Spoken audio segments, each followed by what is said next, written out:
بسم الله الرحمن الرحيم إذا جاء نصر الله والفتح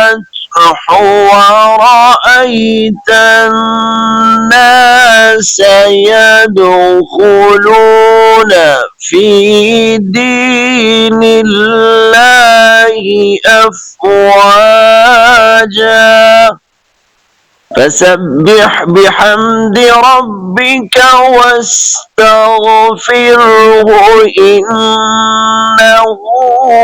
كان توابا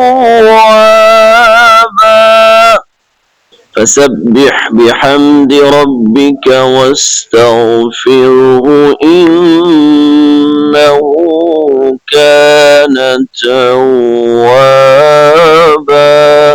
صدق الله العلي العظيم.